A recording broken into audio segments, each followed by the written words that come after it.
Parfait, donc salut à tous, j'espère que vous portez extrêmement bien. Donc on est actuellement sur l'Ethereum ETH USDT, il est actuellement 13h20.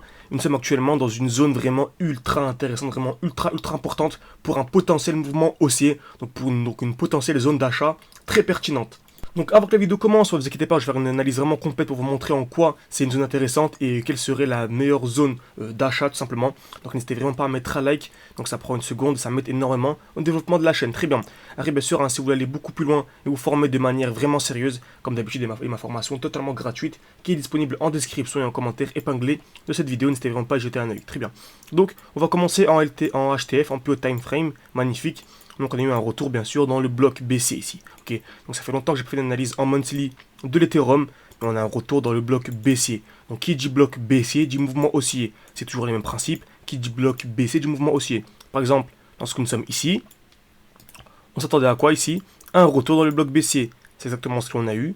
On a eu un retour dans le bloc baissier. On est revenu ici et on a eu l'impulsion haussière. Donc là actuellement, est-ce que c'est une zone intéressante d'achat? Non. En tout cas, c'est pas du tout une zone optimisée. Ce qu'il faudrait faire, c'est attendre un retour dans le bloc baissier, accumulation, pour ensuite avoir un mouvement haussier. Simplement. Ok. Donc c'est exactement ce qu'on a eu ici. En plus de cela, on a une très grosse impulsion haussière avec beaucoup d'imbalance. Qu'est-ce que l'imbalance? C'est en fait si le trou entre les bougies, par exemple cette bougie-là, entre cette mèche-là et cette mèche de la bougie suivante, il y a un trou. Ok, tout simplement. Ce qu'on appelle l'imbalance. Ici, par un autre exemple, entre cette mèche, cette bougie-là et la bougie juste en bas, il y a ici tout simplement, ok, le trou entre la mèche là, vous voyez, la mèche là et la mèche de la bougie suivante. Donc on a de l'imbalance. Donc dès lors qu'il y avait beaucoup d'imbalance, donc là il y avait vraiment encore plus d'imbalance entre cette mèche là et la bougie suivante, vous voyez, il y avait des gros trous. On appelle ça de l'imbalance. Donc dès lors qu'on a un mouvement baissier, et après, juste après le mouvement baissier, on a une grosse impulsion avec beaucoup d'imbalance, donc ça ajoute à beaucoup de confluence, une probabilité beaucoup plus élevée quant à la pertinence du bloc. Donc là, on a eu un très beau bloc, on est revenu à l'intérieur, on a eu une accumulation. En plus de cela, on est venu accumuler en même temps sur le Bitcoin. Comme vous savez, le Bitcoin, c'est la mère des crypto-monnaies un petit peu. Donc même pas un petit peu, beaucoup même, je dirais. Donc voilà, on a eu l'accumulation. Donc selon moi, c'est parfait. On a bien le point en bas, en tout cas ici, pour le prochain bull run. Très bien. Donc, nous sommes ici en plus. Ensuite, on a eu le mouvement haussier. Ok, le mouvement haussier. Ici, est-ce qu'on a une zone de Q? Non, ok, je pensais que c'était The QH exact, mais non, pas du tout. Donc parfait. Ensuite, ici, on a un retour dans une super G-Man, ok. Donc là, c'est vraiment ultra intéressant. Le dernier mouvement baissier avant l'impulsion haussière. En plus de cela, il y a eu de l'imbalance, ok. Entre cette mèche-là et la mèche suivante, il y a de l'imbalance qu'on est venu combler là actuellement.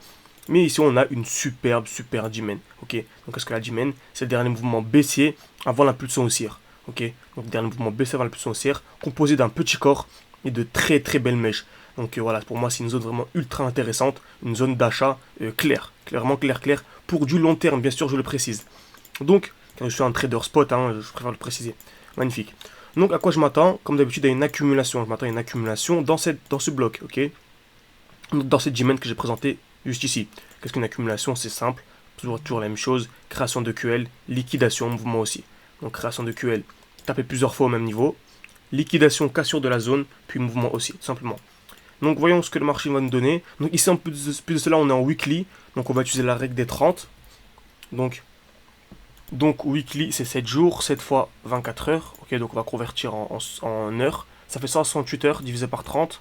On divise par 30, ça fait 5,6. N'hésitez pas à me dire hein, si vous voulez avoir une vidéo vraiment complète dessus. Donc c'est vraiment ultra intéressant, ultra important. Donc 5,6, donc on va aller en 6 heures à peu près.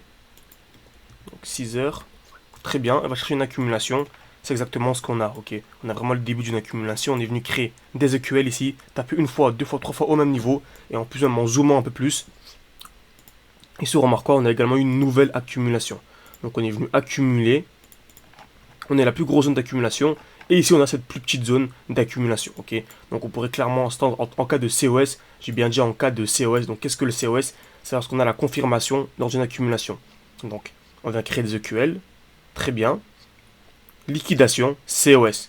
Donc, création de QL. Liquidation des EQL. Donc, cassure et COS, c'est dès lors que l'on vient casser en fait ce point haut. Pourquoi? Car en fait, le mouvement baissier, c'est très intéressant, le mouvement baissier qui a permis la liquidation des EQL, celui-ci. Ce dernier mouvement-là. Ce mouvement baissier d'ici à ici, même d'ici à ici, qui a permis la liquidation des EQL. Donc, en cas de cassure du point haut de ce mouvement baissier, ok. Donc en cas de cassure de ce point haut, on a un COS, ok. Donc l'accumulation est validée. Donc si je m'attends tout simplement à ça, à la validation du COS pour potentiellement en fait entrer sur une position, voilà, par exemple en visant, j'ai n'importe quoi, hein. Vraiment, une personne qui avait acheté ici la liquidation ou qui achète même à l'heure actuelle, on sait très bien que ces EQH vont être liquidés, c'est une certitude. Ces EQH vont bien sûr être liquidés, donc il y a plus de 10% à venir chercher, même 15%, hein, très facilement. Voilà, vraiment de manière très très simple. Bien sûr, je m'attends toujours à la liquidation, ok, je m'attends toujours pardon, au COS, car on peut très bien avoir une continuation baissière avant d'avoir un COS. On pourrait très bien avoir ceci, tac, ensuite avoir un COS et là avoir la hausse, vous voyez. Donc je m'attends à un COS avant d'acheter. Donc n'hésitez pas à me dire si ce genre de vidéo vous plaît, à mettre un like, à mettre un commentaire, ça m'aide énormément. Et également, n'hésitez pas également à me donner vos crypto-monnaies favorites, hein, afin que je les analyse dans une prochaine vidéo. Et le plus important, bien sûr, à vous former de manière sérieuse, car c'est ultra important, la formation, c'est obligatoire, c'est vraiment obligatoire de se former. C'est pour ça que j'ai créé une formation gratuite, elle est totalement gratuite, composée de 3 vidéos. Ça dure un peu moins d'1 heure, et c'est vraiment ultra pertinent. Ça vous permettra d'avoir une meilleure compréhension de l'analyse technique. Donc tout est disponible en commentaire épinglé et en description de cette vidéo. Merci à tous et à la prochaine.